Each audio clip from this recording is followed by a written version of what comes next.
사랑하는 여러분, 오늘도 맑은 영혼의 산책길 위에서 숨결이 되는 양식을 주님의 사랑과 지혜에 기대어 깊은 묵상과 함께 엮어 여러분께 전해드립니다.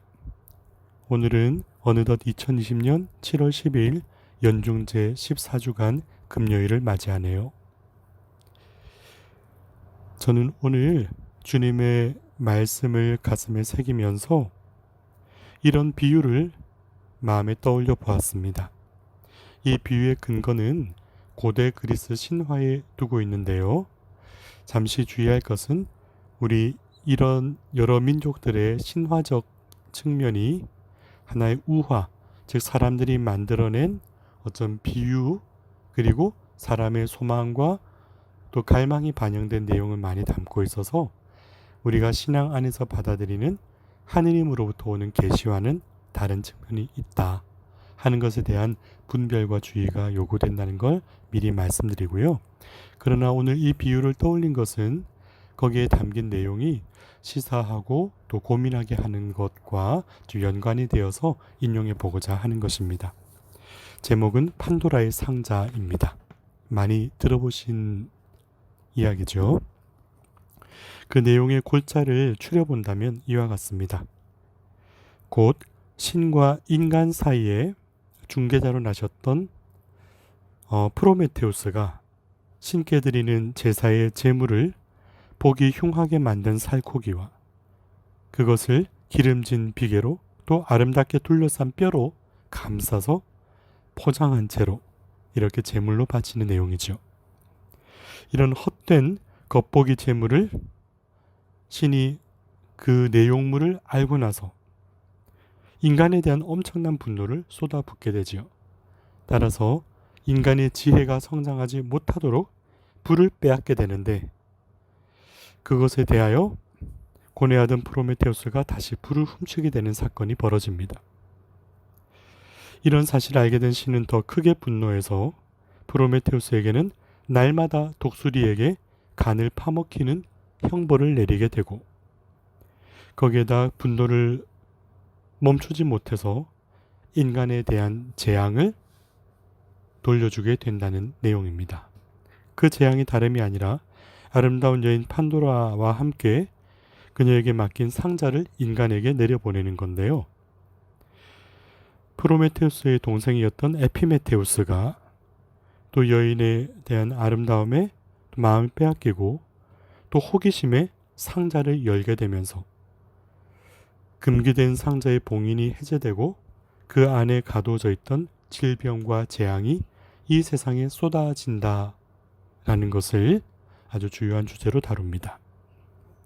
갑자기 쏟아져 내려오는 어둠과 숱한 재앙들 앞에 깜짝 놀란 에피메테우스가 황급히 뚜껑을 닫아버리는데 그 모든 것이 흘러나오고 난 다음 제일 끝에 나오리라 기대가 되는 희망이 그 탓에 갇혀버렸다 하는 것이 이 신화적 비유의 골자입니다.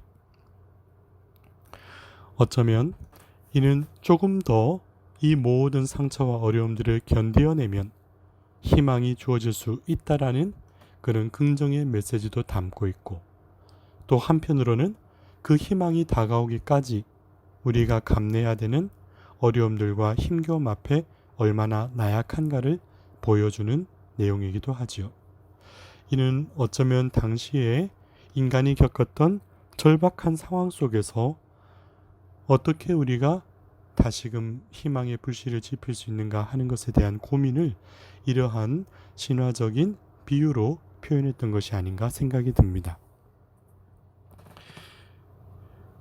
그러므로 이 내용을 요약한다면 결국 불안한 세상에서 얻는 두려움과 절망 앞에서 나약한 인간이 부르짖는 호소라고 할 수 있겠죠. 사실 우리가 지금 감내해 가고 있는 이 시간들도 크게 다르지가 않다고 보여집니다. 전 세계적으로 창궐하고 있는 코로나 바이러스가 감소되기보다는 오히려 더 큰 위협으로 우리에게 다가오고 있고 그 안에서 이루어지는 숱한 사투와 또 예기치 못한 마음 깊이 우울과 상처를 드리우는 이별을 맞닥뜨리거나 또 듣게 될 때 우리 삶의 허무함이 내 마음을 아프게도 하고 때로는 이 시간들을 우리가 잘 버텨낼 수 있을까 하는 긴장과 두려움도 마음속에 있지요.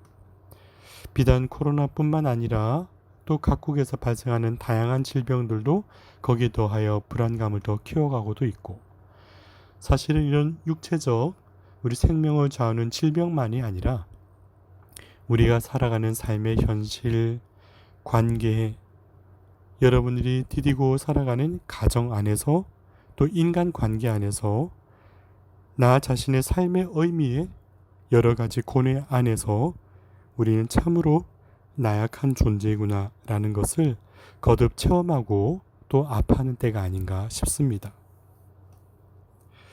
그런데 이럴 때일수록 마음에 다시금 찾아드는 의문은 우리 삶을 통해 나를 빚어주신 하느님께 드리는 참 재물은 과연 무엇이기에 우리가 이 삶을 견뎌내야 할 이유가 그만큼 단단해져야 하는가 하는 것이고 그러므로 또한 진정한 희망은 어디에 뿌리를 두어야 하는가 라는 것이 우리 마음속에 자연스럽게 떠오를 거라 보여집니다.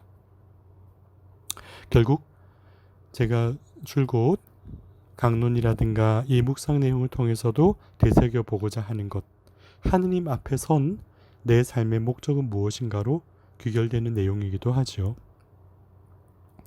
오늘 호세아서 14장 3절 제1독서에는 이제 저희는 황소가 아니라 저희 입술을 바치렵니다 하고 고백하는 내용을 보게 됩니다.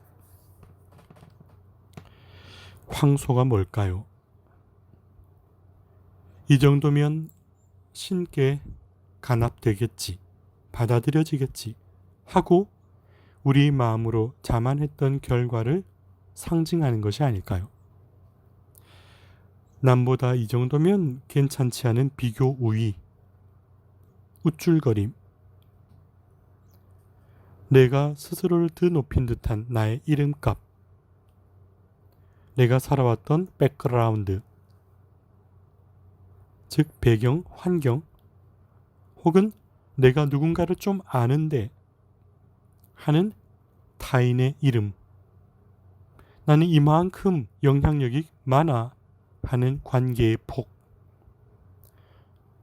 내가 내미는 명함, 지위, 결정권, 명성과 업적, 부러울 것 없는 충족, 이 모든 것이 나를 돋보이게 하는 것이라는 그런 착각들이 결국 오늘 독서에서 말하는 황소가 아닐까요? 그러나 나를 돋보이게 하는 것들이라 보여지는 이 모든 것들은 나를 이 땅에 고정시키는 것에 불과합니다.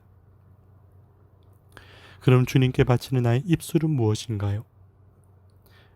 내게 주어진 이 입술로 할 수 있는 얼마나 많은 일들이 있는지요.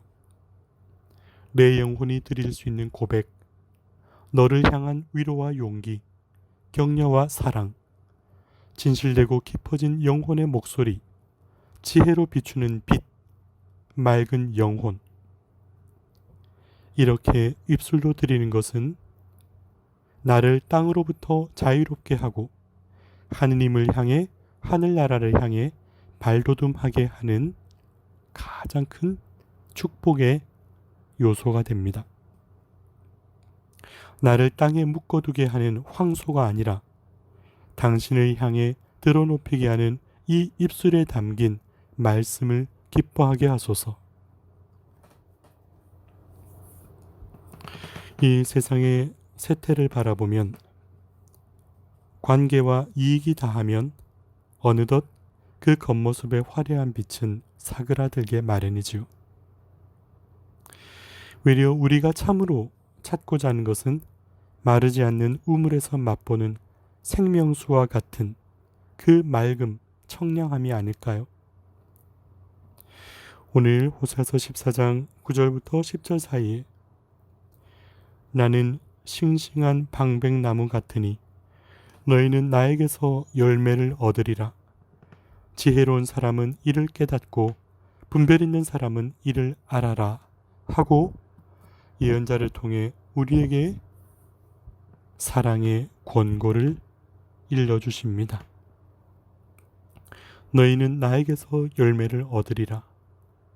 지혜로운 사람, 분별 있는 사람이 이를 깨닫고 알게 될 것이라는 이 말씀. 우리가 갖추어야 할 지혜와 분별은 두 가지 요소를 함께 아우르는 것입니다. 첫 번째는 날카로움입니다. 무엇이 어떻게 중요한 것인가를 알기 위하여 참으로 날카로운 식별이 필요하기 때문입니다. 아픈 이를 수술할 때 칼끝이 무디고 감각에 무디면 어떻게 사람을 낫게 할 수 있겠습니까? 그때는 감정을 배제할 만큼의 냉정함이 깃들어야 하고 이 사람에게 소중한 생명을 이 인간의 손길을 통해 다시금 더 불씨를 지필 수 있도록 도움이 되는 도구가 되고자 하는 열정도 깃들어야 합니다. 냉정과 열정. 그 열정이 있기 때문에 더 날카로워야 하는 분별의 냉정이 필요한 것이죠.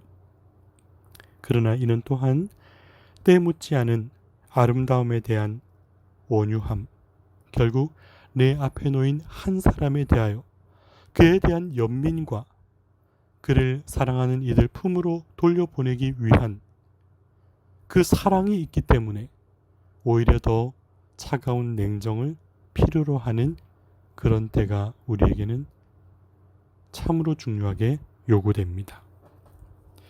이 날카로움과 온유함을 갖추는 것, 그것이 바로 주님께서 주시는 지혜를 참으로 마음 깊이 찾아가는 길이 되겠지요. 여기서 식별이란 알다 식 다를 별이지요. 알아야지 분별할 수 있는 것입니다. 알미란 그냥 얻어지는 것이 아닙니다. 깊은 지식과 알미, 그만큼의 노력을 통해 갖추어지고 나서 비로소 구별할 수 있는 거죠.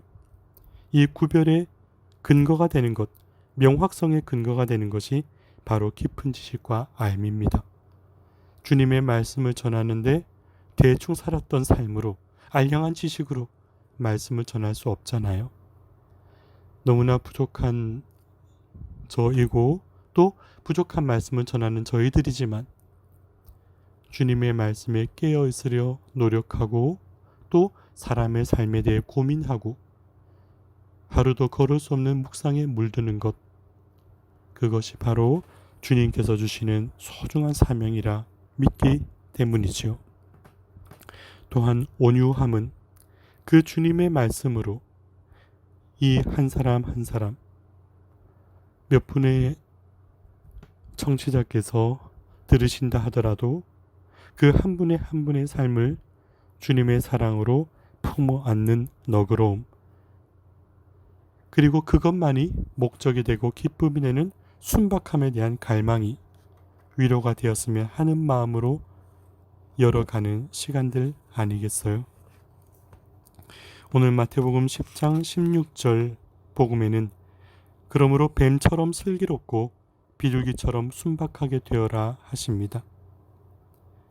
비둘기처럼 순박하게 주님의 뜻만을 갈망하고 그러나 그 참된 지혜와 분별을 얻기 위하여 뱀처럼 슬기롭게 이 땅에서의 가치를 분별할 줄 아는 마음이 동시에 우리 마음속을 채울 수 있기를 기도했으면 좋겠습니다. 오늘 이 말씀에 앞서서 양들을 이리떼 가운데로 보내는 것과 같다 하시지요. 예전에는 이 말씀이 와닿지 않았던 때가 있었고 어렸을 때는 이해가 가지 않았어요. 근데 아마 여러분들 들으시면서 공감하시겠지만 살면 살수록 그런 듯하죠.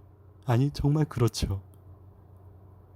이리떼와 같은 관계적 체험들의 상처를 헤집어 볼 때나 진심으로 사랑하고 그 순수성을 믿고서 의탁했던 공동체에서 겪는 수많은 체험들이 더해질 때면, 그러나 그럼에도 불구하고 저는 포기할 수 없는 기도가 있습니다. 그것이 곧 세상에서 기대할 수 없는, 또 한편 세상이 기대할 수 있는 유일한 희망을 지켜야 하는 곳이 교회가 아닐까 하고 말이죠. 세상 한가운데 있지만 새 속에 물들지 않아야 할 공동체가 수도회가 아닐까라는 그런 희망 말이죠. 문턱이 높아지고 관료주의가 팽배한 서열주의의 문화와 유교적이며 한국적인 문화 속에 자라왔기 때문이다라는 인간적인 변명 속에 고착된 관행을 떨쳐내지 못하는 모순들은 저는 결코 하느님께서 바라시지 않는 폐해라고 판단합니다. 감히 그렇게 바라봅니다. 그러기에 오늘 마태복음 10장 17절에 주님 그러시죠. 사람들을 조심하여라. 물론 이 세상에 수많은 것들의 두려움과 우리 불안도 갖고 있지만, 사실은 사람은 결국 사람으로 인하여 모든 가치를 바라보게 되지 않습니까?